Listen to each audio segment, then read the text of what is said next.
Welcome to conference, all our new friends from San Sebastian, Spain. Welcome to our shala here in our lovely Southern California. So conference has been a series after our Viktor Frankl semester of Man Search for Meaning. I decided to take this beautiful, important quote that we've all heard so many times about the space in between stimulus and response, and where we find freedom and where we have the power to choose, and decided to make a little mini series out of that and look at how do we actually do that. We know how important it is to be present in the moment. So, so this whole semester we've been talking about how we can do that on our yoga mats, how we can actually train to be more present in our lives on our yoga mat. So just just really short review. Stimulus and response is kind of clinical. Stimulus is what? Life. Stimulus is just life happening every second. What's response? We just started to make it more just really direct. Response is you. You are living response. So there's not a moment where you can turn it off and be like, I just don't want to respond to life happening right now. Even when you're sleeping, I've been having some wild dreams lately. We can never shut it off. So my first response is always here. I'm constantly thinking, oh, nice to see you. Oh, how's class going to go today? Oh, we need to tape. Like I'm constantly, I can never shut that off. So what we realize is that it's important that we're able to be fully present for those moments and make good choices about how do I want to be in this moment? Do I want to be joyful? Do I want to be happy? Or do I want to worry? Do I want to be irritated? Do I want to be angry? You know, all these things we've been talking about last semester, this semester. So different things that we talked about, what we can do on our yoga mat. One was to use the vinyasas, to be fully present, a little pause in between the vinyasas. The other one was Guruji's message to us. 2 words was what? Why hurry? So sometimes in our yoga we're like rushing to get into up dog, and then we're in up dog, we're rushing to get into down dog, and as John Kabat-Zinn would say, wherever you go, there you are, right? So we're really focusing on using those vinyasas to just pause and be present with what I'm experiencing right now. And then lastly, this last week we talked about drishti. What's drishti? A gazing point. So in Ashtanga, we never close our eyes except for Shavasana. That is the truth. So in Ashtanga, we have a very specific drishti, meaning a gazing point. So when I inhale my arms up, I look up. When I exhale down, I look at the tip of my nose. When I inhale, look forward, I look at the tip of my nose and forward. When I exhale, chaturanga. So every single pose, every single movement has a very specific drishti. And the idea of that is kind of going back to this semester is threefold.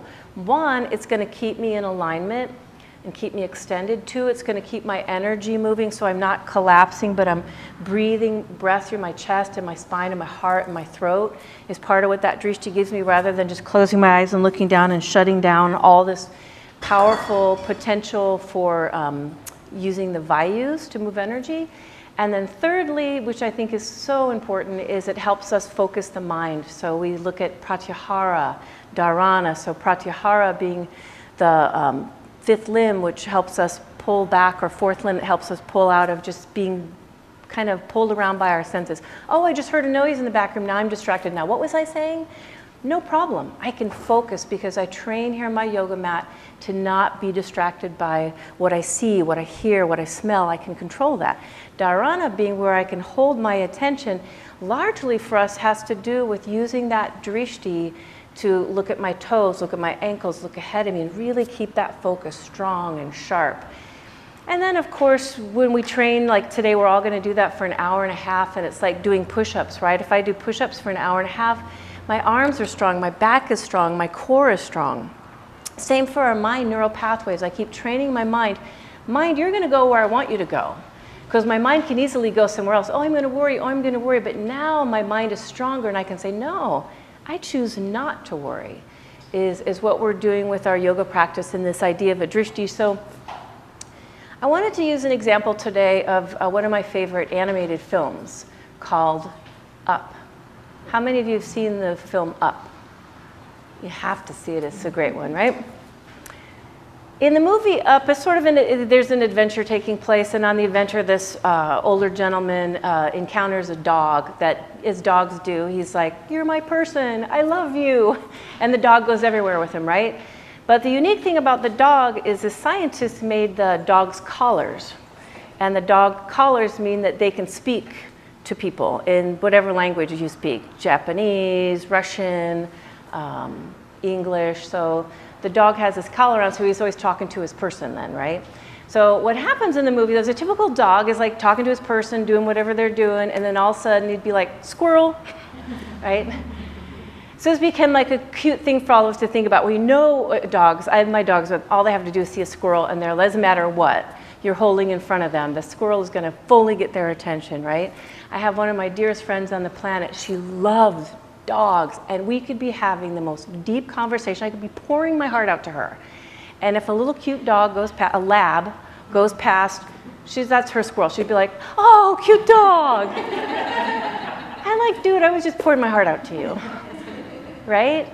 But we all have squirrels. And so this week, I want to take your thinking about training on your yoga mat and your drishti and how important that is to like, what is your squirrel? So I see this a lot and I'm guilty of it sometimes, but this training helps me and all of us do better with this. One of the major squirrels I see everywhere I go is what? A phone. We don't even call them phones anymore, we call them our device. And now they say that we don't let our device be more than like a few feet away from us. I see people like show up to have like breakfast or coffee with each other and they sit down and they do this. They pull their phone up, boom, they put it on the table. It's like boom, boom, everyone's, you know, on the table. Like. And then this is a sad one. Sometimes if you have two people sitting to have coffee together, something they're like on their phones, right? When I was traveling in France and Spain, I have to be honest with you and say I rarely saw that. But when I did, it really it was a reminder for me. I'm like, wow. You know, instead of I get to have coffee with you, I'm gonna look you in the eyes, I'm gonna be fully present, I'm so happy to get to spend this time with you. Instead of like, oh, my phone's, oh, it said, oh, wait, I'm just gonna, right, this is a squirrel for us, it's a major squirrel. What else are squirrels? The news. I find that to be, personally, I'm not one of my squirrels, but for a lot, it really is, and we have access to it all the time, so it's constantly up. I was recently in Santa Barbara, this beautiful old hotel, and I was shocked to walk in the bathroom and where you might have like one of those old, you know how they like have mirrors on an arm so you can like look way too close at your own face? You know what I'm talking about? They had like a TV set up on one of those. And so you could like maneuver it anywhere, so wherever you were in the bathroom you could watch the TV, and I'm like, wow, that is so wrong, right? But I think for all of us to be aware of like how the news grabs our attention and pulls us away from, you know, whatever we're doing, or to say like pratyahara, like phones are beautiful things now. Our iPhones keep us connected to each other, but how much do I want to be connected over there when I'm here with you, or I'm here in this moment, or I'm here driving, you know, simple things like that. So when I was in France, I shouldn't say the names, I could probably get in trouble with our YouTube channel. I have what would you say, a server that I have my phone through, and they disconnected my cell service. So I was like halfway through France, my cell service stopped. And I had been like calling mom, and I had been like sending pictures to T and different people to post here and different things. All of a sudden I was just shut down. And you know, they completely shut me down, so I couldn't get back online and get it going. And at some point I realized I was putting my energy, my attention into like trying to get this phone to work again, like trying to get back connected.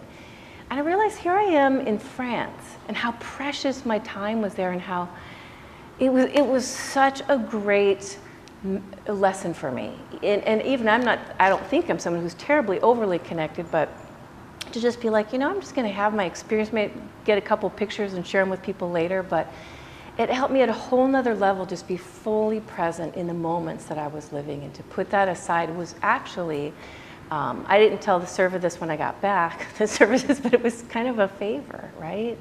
To kind of disconnect in that way. So I ask all of you this week, it's been beautiful for me to think about this myself, but what are your squirrels? What are your squirrels? And can you train yourself to not be distracted by the squirrels? To say, yes, this phone is good and maybe this news, it's good to know what's happening in the world, but to say, like, I'm training this so I use it when it's right for me. I use it in a way that's, you know, it's not controlling me. And to come back to the drishti, to really realize like how much more present we are in our life when we are not seeing everything through that device or seeing everything through, you know, our distractions, but really more and more raising that level of how can I be fully present in this moment I'm living right now, is this powerful moment. So that is your homework should you choose to accept, as always. Namaste.